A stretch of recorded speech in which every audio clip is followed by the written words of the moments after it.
প্রিয় দর্শক শ্রোতা বন্ধুরা, ডিবেট উইথ রানা চ্যানেলের পক্ষ থেকে আপনাদের সকলকে স্বাগতম ও শুভেচ্ছা।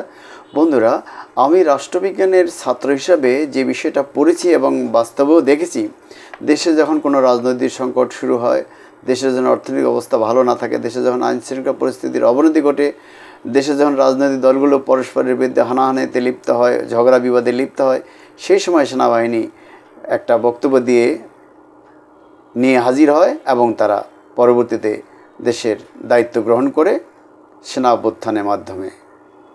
তো বাংলাদেশে সেরকম কোনো পরিস্থিতি হয়েছে কিনা এটা পরিষ্কার এখনও বোঝা যাচ্ছে না। তবে গত মঙ্গলবার 25 ফেব্রুয়ারি সেনাবাহিনী প্রধান জনাব ওয়াকারুজ্জামান মহাখালী রাওয়া ক্লাবে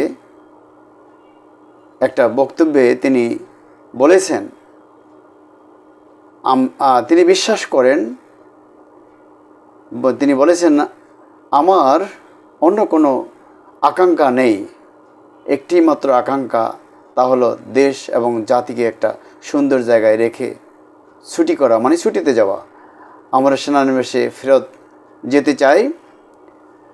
ওয়াকারুজ্জামান তার এই বক্তব্যটা দেশে বেশ আলোড়ন তুলেছে। তিনি অনেকগুলি বিষয়ে কথা বলেছেন। তিনি দেশের আইন শৃঙ্খলা পরিস্থিতি নিয়ে কথা বলেছেন, তিনি বিডিআর বিদ্রোহ নিয়ে কথা বলেছেন, তিনি সেনাবাহিনীর বিরুদ্ধে অপপ্রচার নিয়ে কথা বলেছেন, তিনি রাজনৈতিক দলগুলোর হানাহানি নিয়ে কথা বলেছেন এবং নির্বাচন নিয়ে কথা বলেছেন। তো যে বিষয়টা এখানে আসছে সেটা হলো যে ওখানে তিনি আরেকটা কথা বলেছেন, যেমন জরুরি বিষয়ে দেশে আইন শৃঙ্খলা পরিস্থিতির খারাপের অন্যতম কারণ হিসেবে উল্লেখ করেছেন, আমরা নিজেরা হানাহানির মধ্যে ব্যস্ত, একজন আরেকজনের বিরুদ্ধে বিষোদ্গার করছি। এটা অপরাধীদের জন্য একটা চমৎকার সুযোগ, তারা অনেক অপরাধ করে পার পেয়ে যাচ্ছে। আমরা যদি সংগঠিত থাকি, একত্রিত থাকি, তাহলে অপরাধীদের মোকাবেলা করা সম্ভব।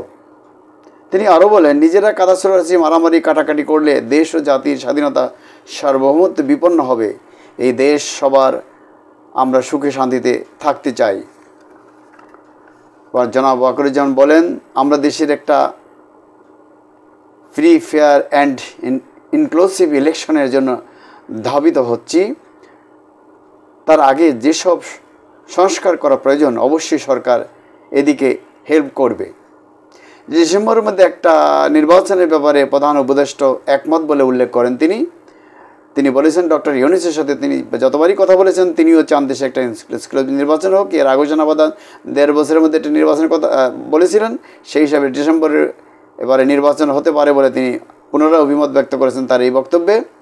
তার এই বক্তব্যটা অনেকটা জাতির উদ্দেশ্যে দেওয়া ভাষণের মতোই প্রচারিত হয়েছে এবং খুবই গুরুত্বের সঙ্গে সকলে গ্রহণ করেছে।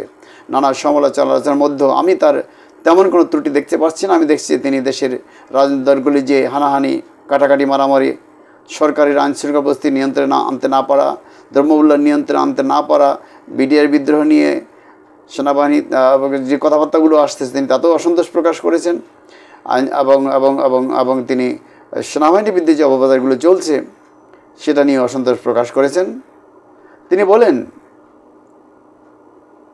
এমনভাবে কাজ করতে হবে যেন র্যাব, বিজিপি, ডিজিএফআই, এনএসআই এই প্রতিষ্ঠানগুলো আন্ডারমাইন না হয়। এগুলোকে আন্ডারমাইন করে দেশে শান্তি আসবে না। সেনাবাহিনীর প্রতি আক্রমণাত্মক কথা না বলার আহ্বান জানিয়েছেন সেনাপ্রধান। আমরা দেখছি যে বিভিন্ন জায়গায় দেশের এবং দেশের বাইরে থেকে অনেকগুলো ভিডিওতে সেনাবাহিনী প্রধান এবং সেনা সহ নানা বিভিন্ন সরকারি বাহিনীগুলির বিরুদ্ধে ব্যাপক অপপ্রচার চালানো হচ্ছে। তো এসব নিয়েই তিনি অসন্তোষ প্রকাশ করেছেন। আর ওয়াকারুজ্জামান বলেন, পিলখানা হত্যাকাণ্ডের বিচারিক প্রক্রিয়া নষ্ট করবেন না। যেসব সদস্য শাস্তি পেয়েছেন তারা শাস্তি পাওয়ার যোগ্য। আমাদের 57 জন চৌকস সেনা অফিসার ও তাদের পরিবারের কিছু সদস্য প্রাণ হারিয়েছেন ওই ঘটনায়। তদানীন্তন বিডিআর সদস্যদের গুলিতে বিষয়টিকে ভিন্ন খাতে প্রভাবিত করার চেষ্টার তিনি সমালোচনা করেন। তো সেনাপ্রধানের এসব বক্তব্যের থেকে যারা অন্য অর্থ খুঁজতে চান, আমি সেরকম কিছু দেখছি না। আমি মনে করছি উনি জাতির একটা দুর্যোগপূর্ণ সময়ে তিনি দেশকে একটা দিক নির্দেশনা দিতে চেয়েছেন, রাজনৈতিক দলগুলোর প্রতি একটা বার্তা দিতে চেয়েছেন, সরকারের প্রতি একটা বার্তা দিতে চেয়েছেন এবং সর্বোপরি সেনাবাহিনীর প্রতি যাতে মানুষ আস্থা রাখে। তিনি যেন শেখ হাসিনার আত্মীয়, শেখ হাসিনাকে দেশ থেকে পালিয়ে যে তিনি সহযোগিতা করেছেন এইসব, এবং সেনাবাহিনীও হত্যাকাণ্ডে, গুমে, আয়নাঘর তৈরিতে সহযোগিতা করে এসব কথা বলে সেনাবাহিনীকে এবং সশস্ত্র বাহিনীকে প্রশ্নবিদ্ধ করার চেষ্টা করা হচ্ছে, এগুলির সমালোচনা করেছেন তিনি। কার্যত তিনি বলেছেন সেনাবাহিনী যদি কোনো দোষ করে থাকে, বিভিন্ন বাহিনী যদি দোষ করে থাকে তাদের বিচার হবে, কিন্তু ঢালাওভাবে সমালোচনা করা যাবে না। এটা জাতির জন্য তিনি একটা সত্যি একটা মেসেজ দিয়েছেন। আমি মনে করি এখান থেকে যারা আজকে এই হানাহানিতে, মারামারিতে লিপ্ত পরস্পর, বিশেষ করে জামাত বিএনপির মধ্যে যে দ্বন্দ্ব সংঘাত শুরু হয়েছে সেটা আসলে জাতির জন্য, এবং বিশেষ করে বিএনপির বিরুদ্ধে ছাত্ররা লেগেছে। সরকারও বিএনপিকে সহযোগিতা করছে বলে মনে হয় না। সরকার কার্যত ছাত্রদের দল গঠন সহ বিভিন্ন প্রক্রিয়া সহযোগিতা করছে বলে আমাদের মনে হচ্ছে। অতএব আসলে যে বিপ্লব হয়েছে 5 আগস্ট, সেই বিপ্লব, গত বছরের 5 আগস্ট, সেই বিপ্লব যেন ব্যর্থ না হয় এই দিকে সকলকে আসলে খেয়াল রাখতে হবে, সেটাই আমাদের স্মরণ করিয়ে দিলেন বাংলাদেশের সেনাপ্রধান জনাব ওয়াকারুজ্জামান। খোদা হাফেজ। বাংলাদেশ জিন্দাবাদ।